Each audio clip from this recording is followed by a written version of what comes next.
All right. Good afternoon, everybody. I am LaShondra McCarty, and this is UNbound Creatives. Today, we have a brilliant filmmaker and visionary, Jacquil Constant, and he has worked in the industry for 12 years. You have probably seen his fingerprints in projects that came through MTV, VH1, BET. He has also founded the Haiti International Film Festival, which is in its sixth year. And with everything being a little bit different this year, it's going to be virtual. So that will give you the Yep. opportunity to discover some artists you may not have heard of and see some films and get an exploration into another culture if you're not familiar. And if you are, you get a chance to see yourself if you're a part of the Haitian community. So welcome. Thank you. Thank you so much, Lashondra. Just for having you. I was looking at one of your shows. I mean, you had I think she was a musician last night. So, no, just giving an outlet to independent artists and filmmakers. And it was so great to meet you we met at Sundance, actually, virtually. Yes. Yes. And I hope that you guys are out there actually taking advantage of some of these opportunities. You know, don't just log on if you have a chance to go to a conference, actually connect with some people because this platform gives you a chance to expand your network beyond those that you would normally see walking down the street or at a face-to-face event.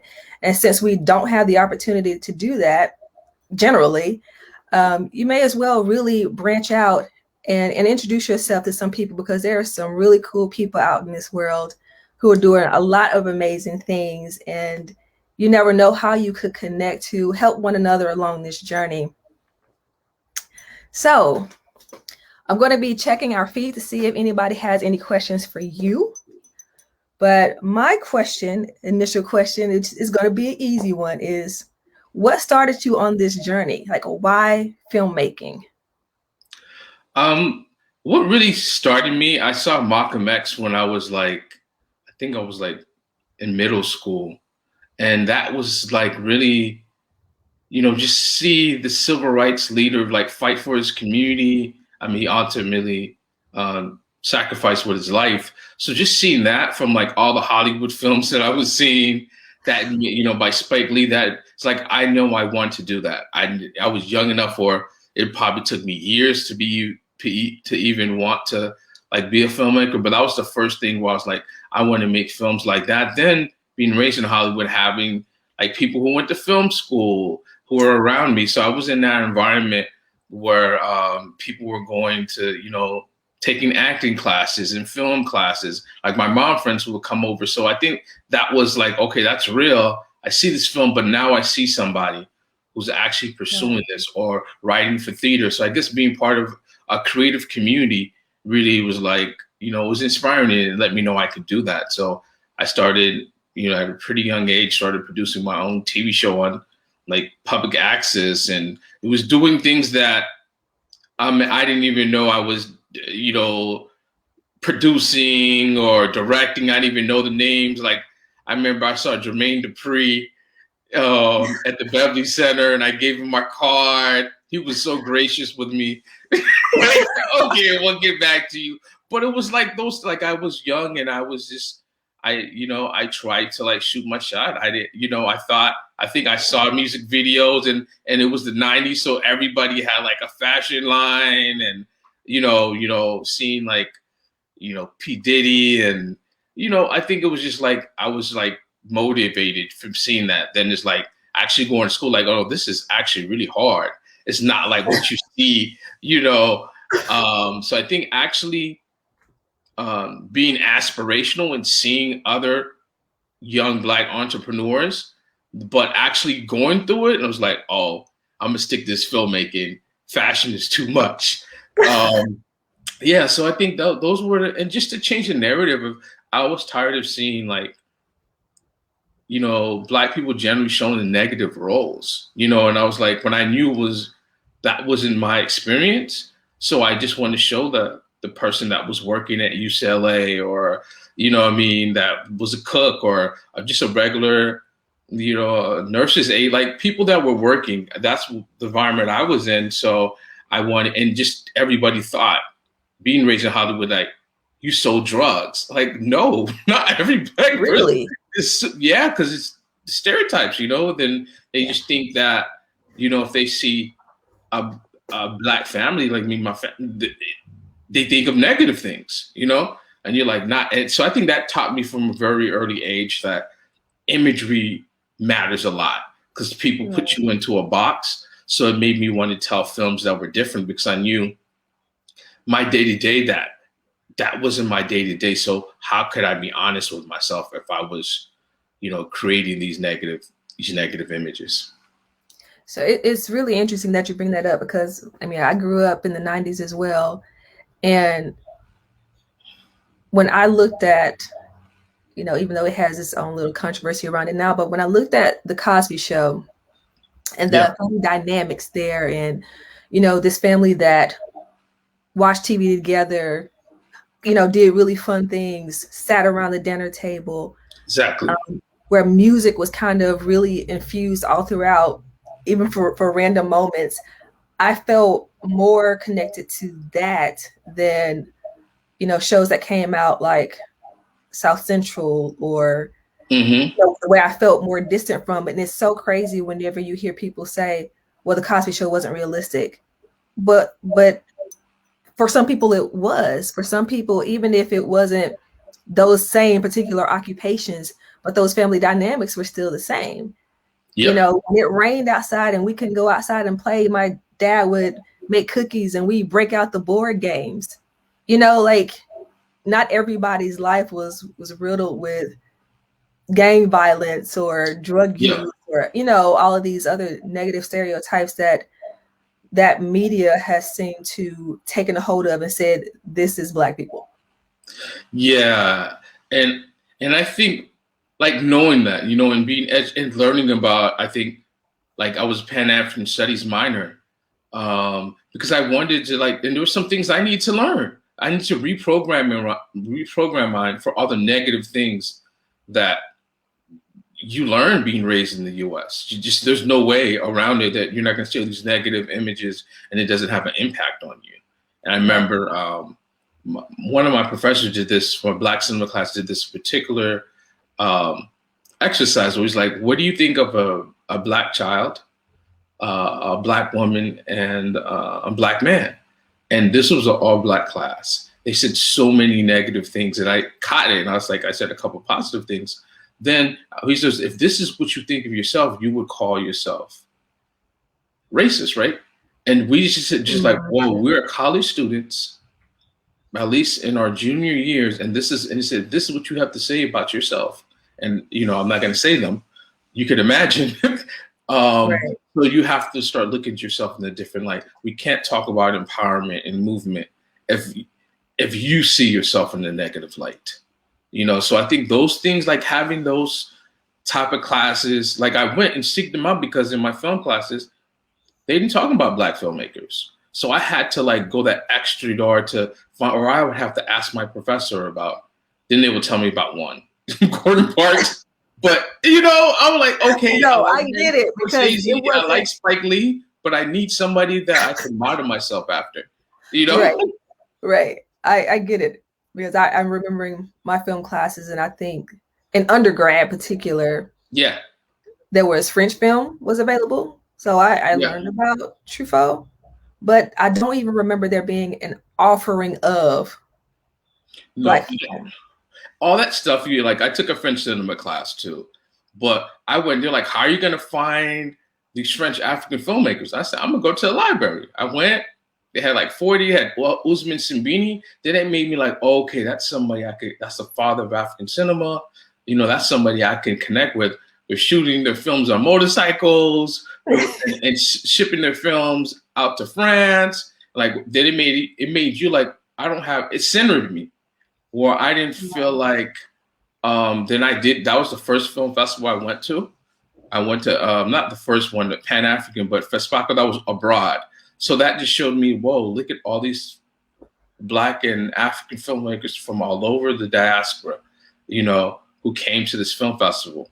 And that was like, okay, this can be done. It doesn't have to just be Hollywood way of doing something, and you still could be amazing films. So I think that had like in the beginning, and just like my first internship from Sundance came from when I was in Fespaco. I met this programmer there.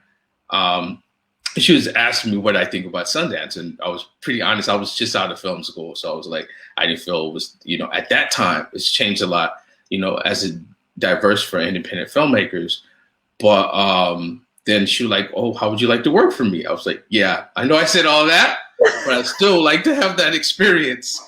So it was just like, it just taught me like, then later on, that's why I started to get into the whole film festival, because it was like a non-competitive space, but you could collaborate, and it was about art and culture.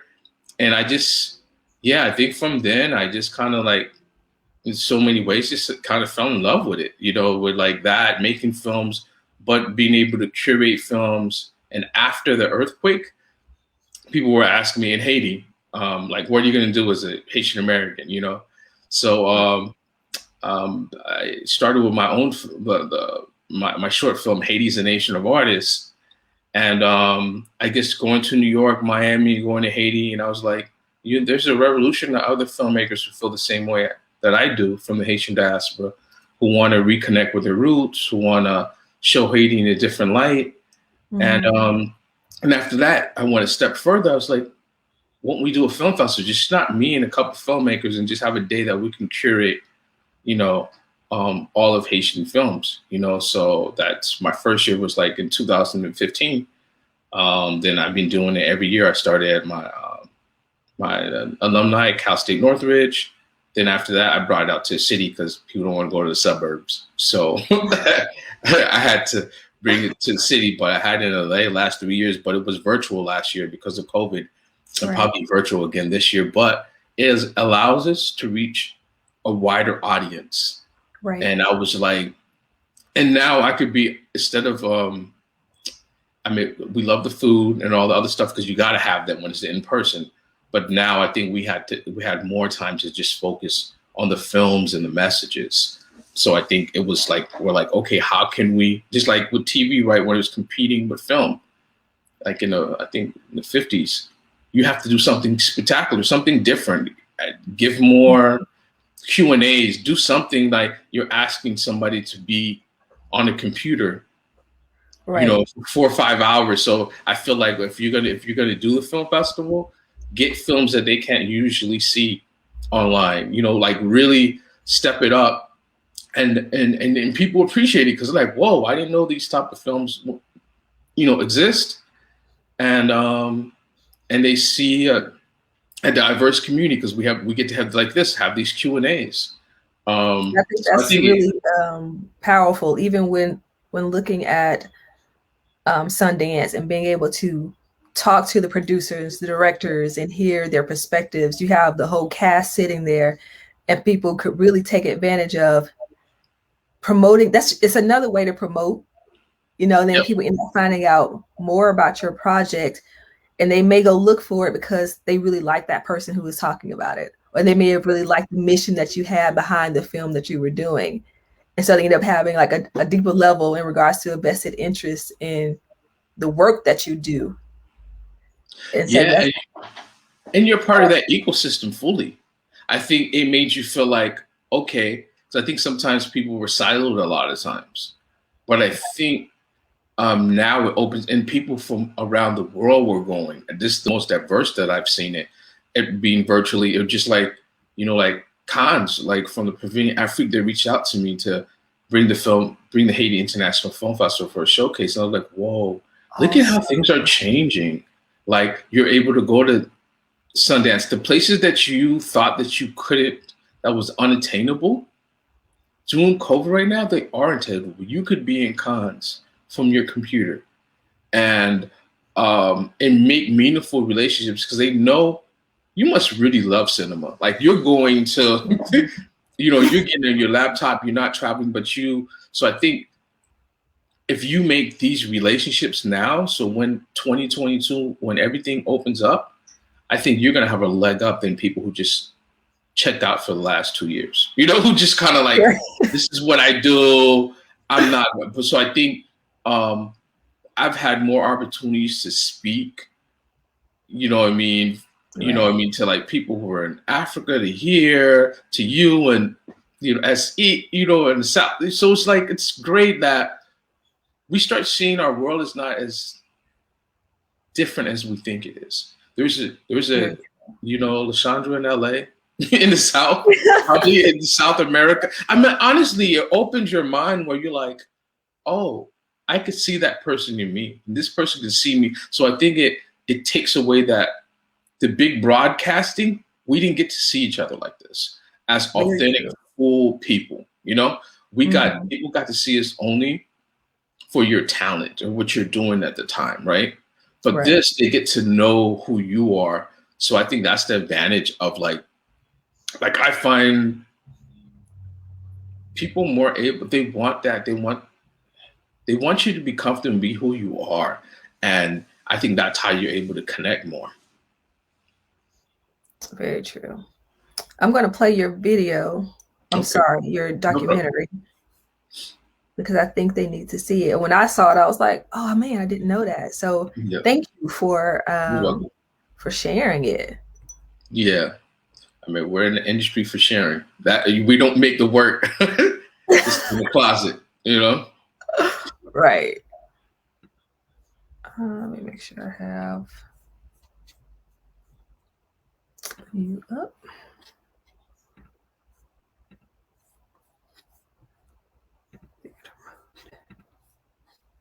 Yeah, this is a short documentary trailer, Haiti's a Nation of Artists.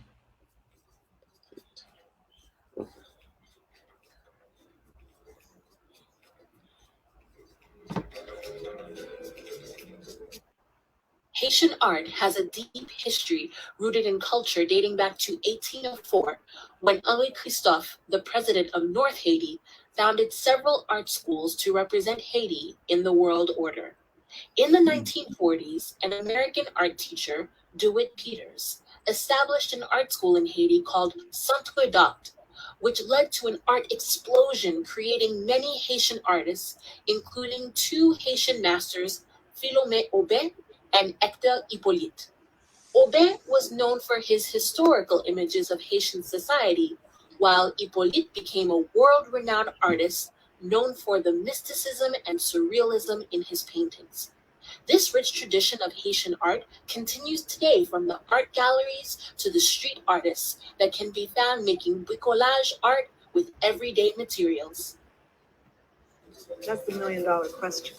Everybody wants to know, why is there so much art production in the world? Why is there an artist born every day in Haiti?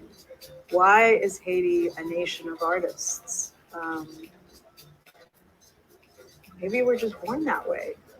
Moi, j'aime théâtre pour qu'elle, parce que ça fait me faire, parce que toujours j'aime petit marine en pile. I love my painting. Same thing about my sister with my family, okay? Because I love that.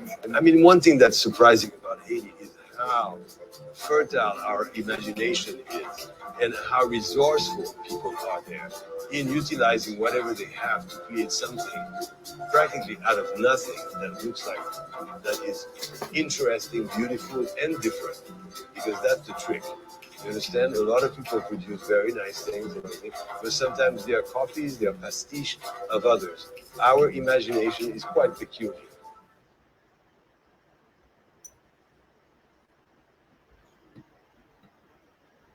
Thank you. No, thank you. Yeah. Yeah. I thought I was like, wow. I mean, the vibrancy of it, of the artwork was, I was like, man, I need to take a trip to Haiti.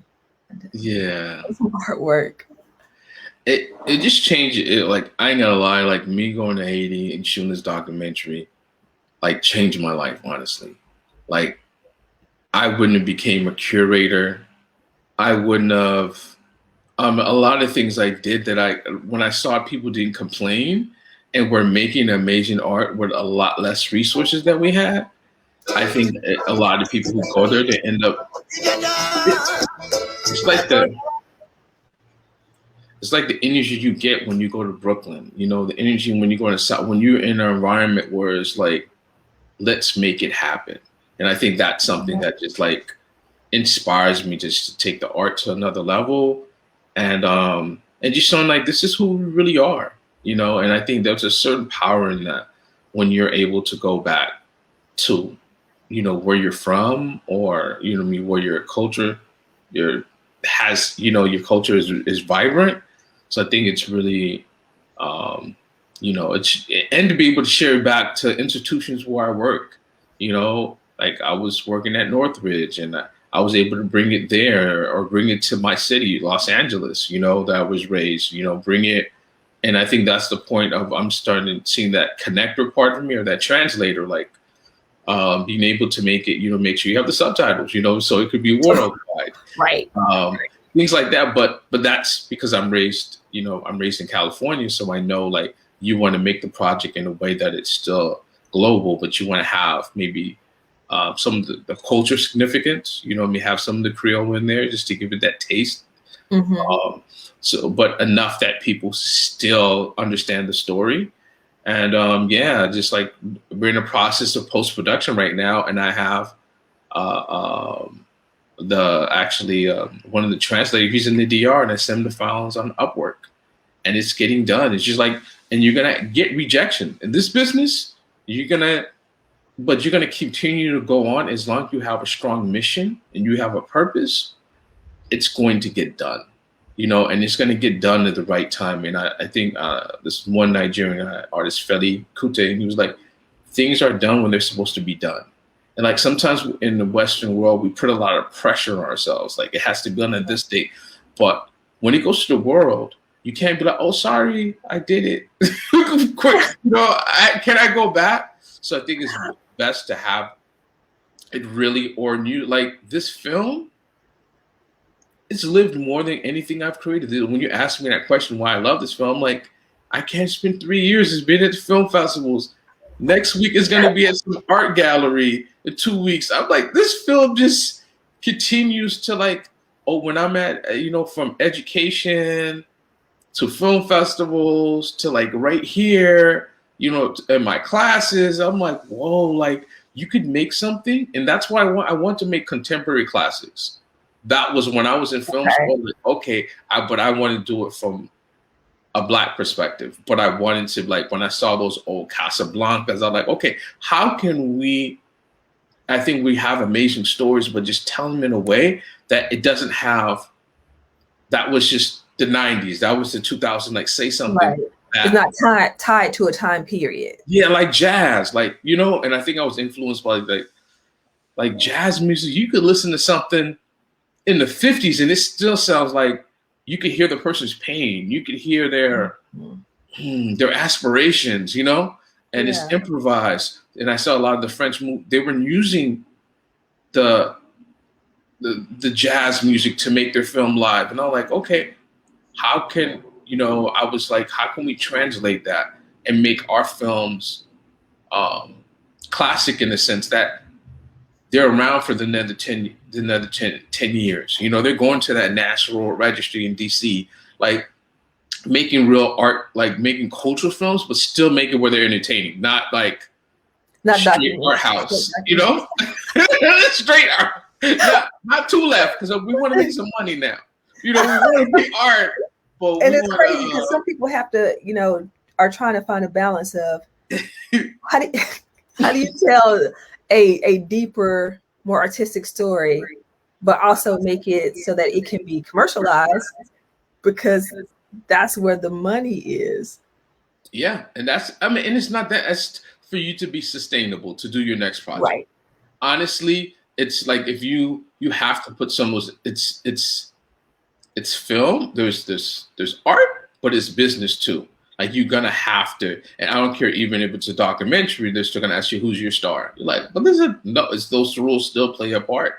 So you still have to find a way to find, you know, the people who's gonna basically make that picture sing, you know, who's gonna speak, who are your protagonists, you know, and you know, yeah, that's really what excites me, and just to see that this is still moving people, you know, and yeah, just like it just shows you like if you really do the research, you're really intentional. And I think with the documentaries, most of those you're doing research for like 5, 7 years, a long time. So it makes sense that they start organizations.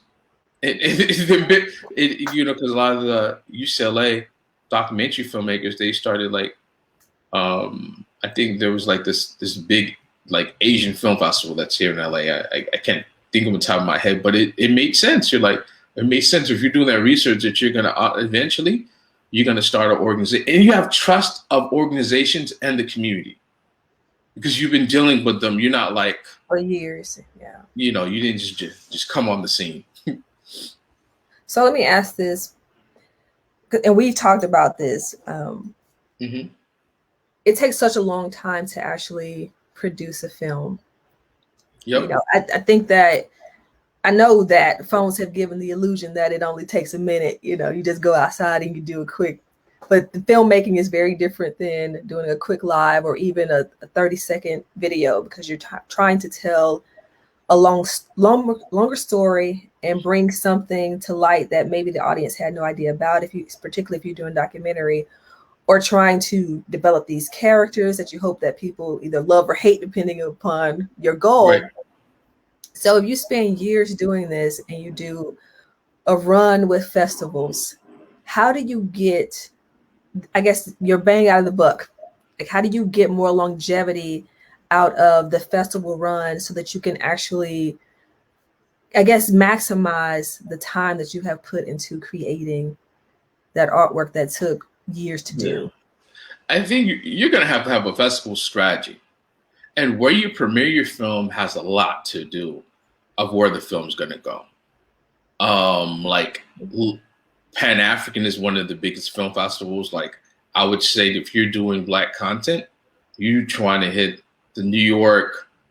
There's like an African film festival. There's a Pan African one there too. LA or out the country. You don't always have to. And I think sometimes as US artists, US based artists, like I'm even at fault. This is the first time that I applied for something out the country. Everything that my film has been US, been New York, Miami. And I was like, you know, but I think now everything's becoming more global and people more open to it, is to make those things happen. But, you know, but I did doing untraditional, especially with a doc. You can go to, and I worked on the Tom Bradley documentary, and there was this director, Lynn Goldfarb. She's amazing, honestly. But I saw her like have it at museums, at like, you know, educational institutions, at film festivals. So I opened my mind to what distribution was for me. And I was like, oh, so that's how I think I've been able to have this project live. Because, you know, in learning, I think a lot of times we do in our community, we put everything out there. Don't put the film on YouTube. Put the trailer. That's promotional material. Make sure you have your headshot is tight. Your synopsis is great. That sometimes the film festivals they don't even look at the film. When I started getting to film festivals, it's because when I started my film festival, then I was like, oh, it's the synopsis, it's the trailer. So that's why they were amazed. It's a short film. They're like, this guy has a whole package, like it's a feature. But that was because I was tired of being YouTube famous. It's just like you have one film that had like 20,000 hits. You're like, okay, what jobs is that gonna get? It's great, you know? And so I think like, I was like, I just don't want my film, there was a lot of other films on YouTube. And I said, like, I didn't go to film school for my films just to be on YouTube, you know? So I think I had to find a way of me starting the film festival. Sometimes you got to open that door that's close to you yourself. And now you're like, oh, I get it now. You put your film, like I had a day before a showcase of like all my short films. Then after that, then film festivals were like, hey, could you put your film in my film festival? But I was just being your regular filmmaker, just trying to submit everywhere. And like then I read books about like film festivals. And like all that stuff helps you to know how to, or just like build those relationships. I would meet the executive director because I was shooting something. Then later when they had a film, I was able to say, but my film was good. It's not just because you know somebody. Your film still has to be good. you know. I think once you do that, but if you have these relationships, you know, it really helps. Like, I think you have to know the festival programmers. Like, they're going to be the ones who at least look at it or tell somebody to look at it that will look at when they have thousands of submissions. And it's groups that you're part of the African Arts Association, and maybe they have like this group gets 10 films into the film festival. That's another way I got in Pan African. I was part of the African Arts, and they're like, this block, you're going to be a part of it. So it's like, you don't know. There's so many ways that people get in, and maybe they have an agent. But I think a lot of it's like building relationships with organizations that want to tell the stories that you want to tell. You know, and I think like, and if you go and build those relationships, then they'll tell other people about your work. But I think for you keep it fresh. Every time it gets in your film festival, you change the credit. You promote it. I think if that film festival person sees that person's out there working, they're like, I'm gonna look out for a second film. I'm gonna, you know what I mean? That's how I think you really make that impact. And maybe that's my producing background. Like, I know when I was doing reality, you have to have relationships with the producers. They're the ones who call you for the next gig. So I guess the translation in the film world is like a festival programmer. They see all kind of films, but I think it's just starting to introduce yourself. Like, hey, this is what I'm doing. Send me an email. Like little things, you know, like, and just build that relationship. So when that submission's over, they were like, I remember him. He sent me an email, or he lets me know, and not like, hey, get me in your film. Just kind of like, oh, this is what I'm doing. Boom. Mm-hmm. And even that's not showing them like, this is a commercial, something that I've done before. Then you could see if it's a match. But look at the films. Like, what do they curate already? Like, if it's a rock film festival, I'm not taking Haiti International Film Festival there. It has to kind of match. And I think some people, and I see they just shoot, a lot of artists, they just shoot in the dark and they just send anything. But don't waste the time of the programmer and don't waste your own time. Like, actually, you're going to have to do, I think that's the most craziest thing. And I think that's my advantage, that I actually do the research, I actually find out. And a lot of people, they just submit blindly. But I think if you actually take, a month to really research, because you're actually spending a lot of money, don't take the submission. Right. Because there are fees with all these submissions. Yeah. Yeah. Yeah. So if you do the research, I think it'll go. And just, I guess if we want to talk about hip hop, right? Show it. The school you go to, where you work, like your local community should know about your film before you try to get it out to other cities. You should maximize your local area, that people know about you.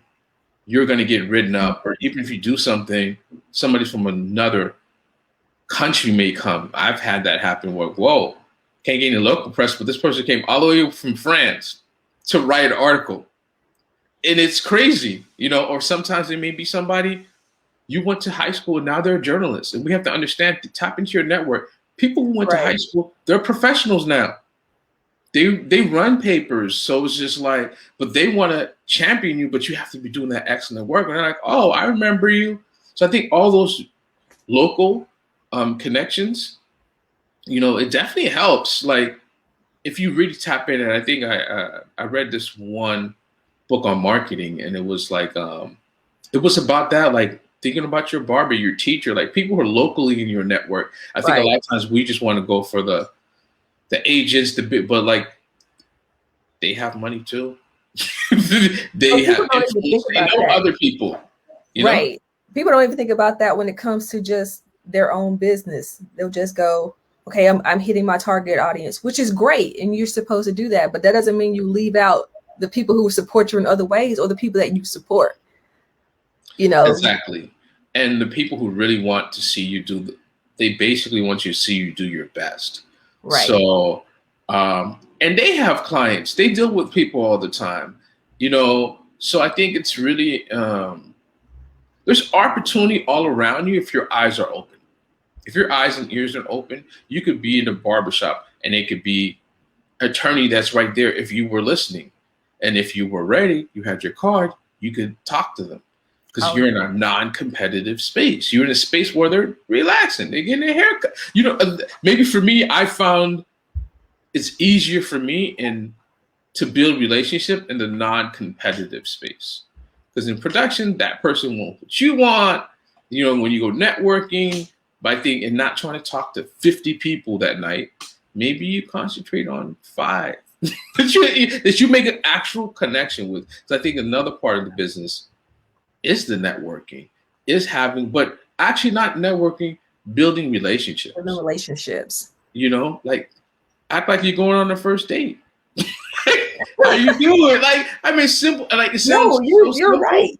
And don't stand in the conversation just to get whatever you want to get, or just to hand off your card or your reel or whatever, but actually listen to what that person is saying and have a conversation with them, because they will remember you more than the person who just shot them a card and walked away. Yep. Because that's transactional.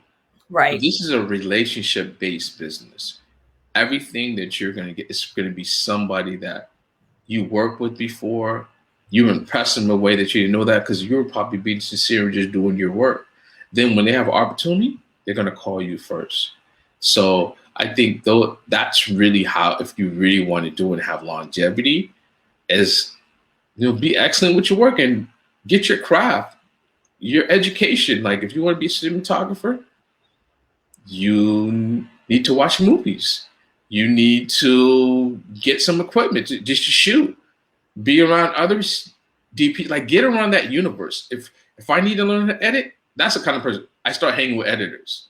If I need to learn, I just need to be in that world. So I'm like, oh, this is how they're thinking. Because you want to have their small talk, like the way their lingo is different in every field. And that's what I'm saying.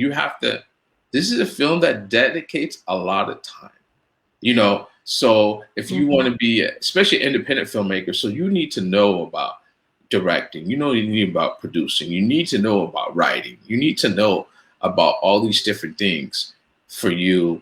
And maybe in the beginning of your career, like for me, that's why I gravitated to short form. I was like, okay, I don't have crazy big budgets, but I still could tell my stories. And I was like, this is what I'm going to do. I'm going to dominate small screen until I get into the big screen. Then now you're older, you're like, okay, now I can go back. I did the documentary. Now I'm applying for my MFA in screenwriting. And I'm going to look at it in a different light, because now I'm going to have that relationship with the actors and with the crew and be able to get the best performance out of them. When I was younger, the actor would tell me, I didn't give you my best performance because maybe I was not speaking their language. I was just trying to get it done, right? But now you're old enough where you're like, no, it's not about getting done. It's getting done to a point where you have impact, and for everyone to be on the same accord, but that only comes from building relationships like me. And that's why I know it's about the older filmmakers. They did that. They would meet with people before and like, let me get to know who you are as a man or as a woman. And I was like, oh, but that's learning from working on production crews. And they're like, oh, that's how they're able to do that. Because they had the time. They're in the right, They have that time to build that. Because I think sometimes as an independent, just get it done, get it. You only have this location for 2 hours. So you put it in an environment, but you have to find a way that you meet before or whatever, that you're able to build that community. So at the end of the day, we all want the best work. But you have to build that, Yeah. So I'm going to show your promo video. Okay. For the film festival. Thank you. You're welcome.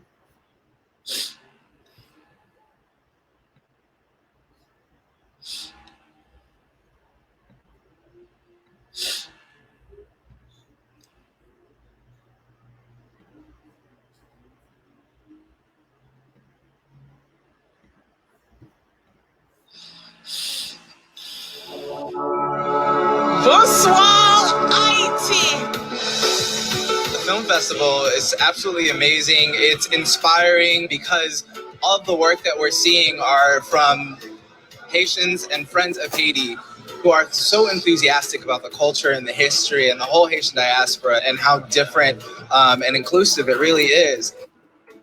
You know, when people think of Haiti, they think of all the same kind of cliche images, and Haiti has so much more to offer. And we can do that through cinema. We can do that through documentaries, through films, through short films, through feature films. The talents are there, no doubt about it.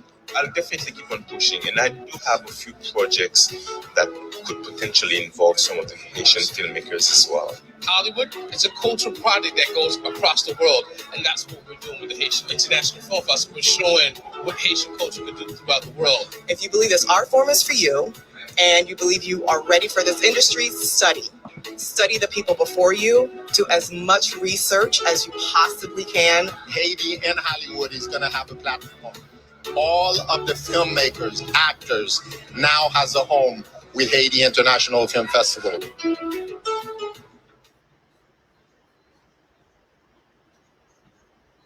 Awesome.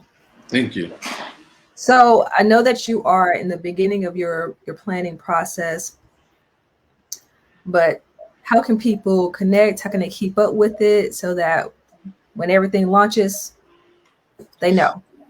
Yeah, actually on Facebook, you could connect on the Haiti International Film Festival. I'm on Jacquil Constant on Facebook.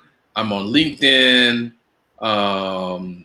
Yeah, so I'm pretty much, I'm mostly like on Facebook and LinkedIn. That's mostly, but we do have an Instagram page too for Haiti International Film Festival. So you definitely could find us there.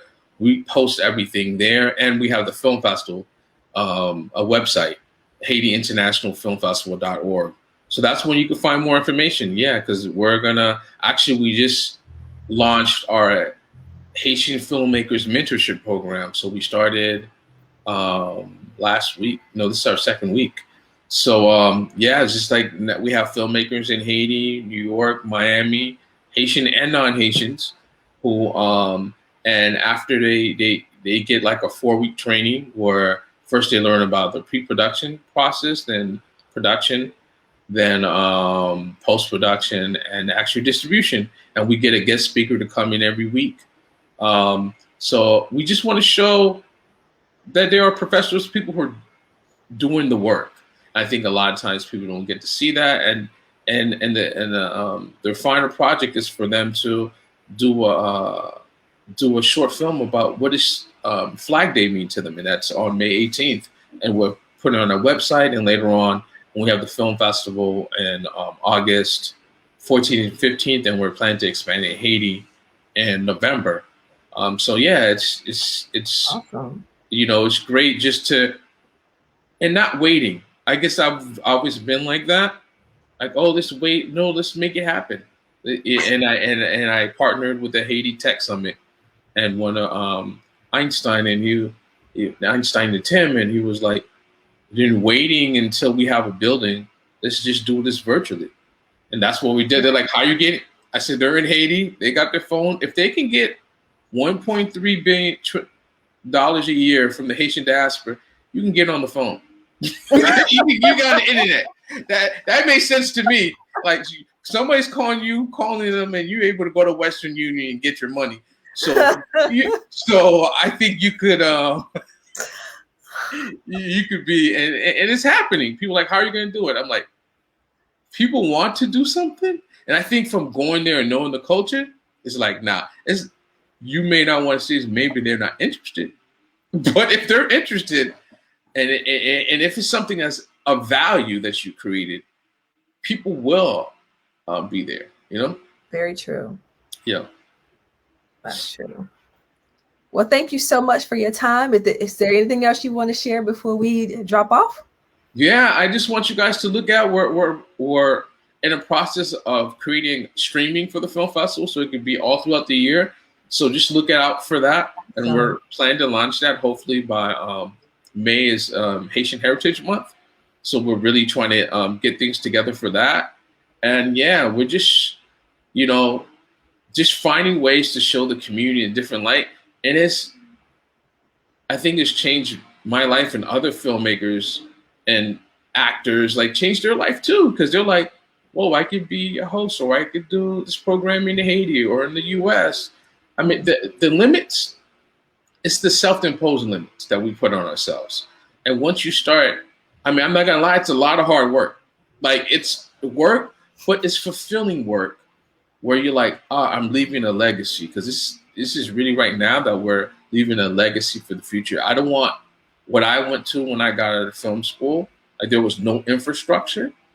I wanted to create infrastructure for other other filmmakers or artists or even business people that we could see like they're doing amazing work and we could collaborate. Because at the end of the day, I want us to work together. And our theme this year is Haitian collaboration and with the African diaspora. And that's what these things are happening. It's weird when you put these ideas into the world, how it starts to manifest. When you change the way that you think, and I think thinking, the books that you read, the people you allow yourself to spend the most time with, what you listen to, all of that. All of it, yes. You can't listen to negativity all day and be like, I want to be positive. Right. You can't eat trash every day and be like, I want to be a wrestler. I want a six. That's not going to happen. You're going to have to like make some choices. And I think like being really disciplined and having a Haitian mom that was like, show the best of the culture, and just like, I think that really helped me to like, and of Black culture, so I think that I've always been influenced by that, or I try to reach that standard. That's one of the standards she gave me. Like, if you're going to do it, learn every position. She was like, because people will leave you, but at least if you know them, your project still goes on. And that's true. I've had it where like the day before the DP drop and I have to shoot this music video, I have to do this, or they don't want to read the hard work. Right. And, but the show still went on, so I think like learning that, when Black moms tell them that you have to work 10 times harder, those things.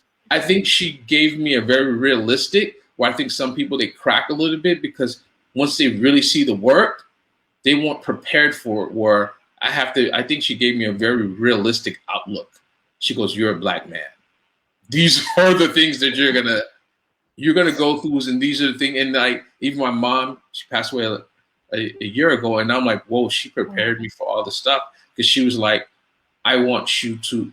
The first thing, you have to believe in yourself, because if you don't believe in yourself, there's no shot. You have to do the hard work, but there has to be a point where you're like, I can do this. And by you doing this, even you doing it for your community, now nobody can say you can't do it.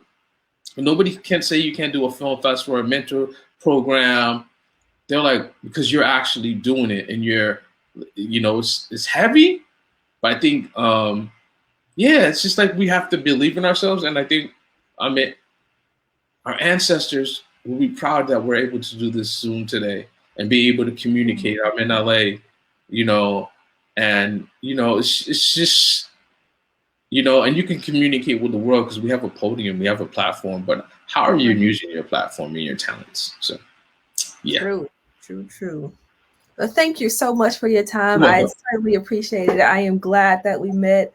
When things start to roll out, share it with me, and I will. No, I'm gonna share everything. The trailers that we're gonna create once we finish, because I think we're gonna close, because after May we're gonna because we already got a lot more submissions this year. We got a PR person, so we're gonna like just continue just to push it all the way into like give it that actual 8-9 months, and not just do it in January. You basically have 6 months, 7 months, and really had a year of really pushing it. But it took us, we had to build out the infrastructure.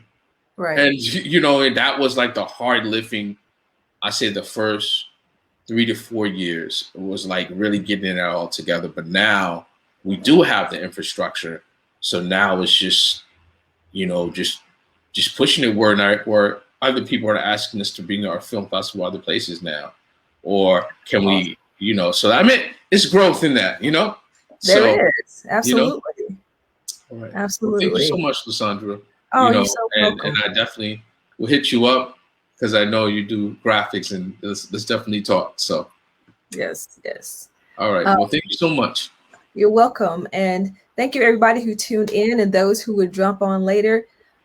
He's doing amazing work. So please, please, please support.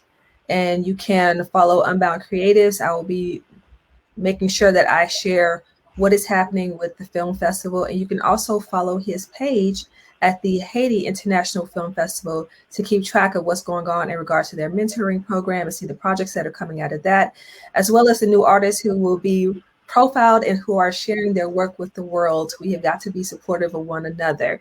That's and true.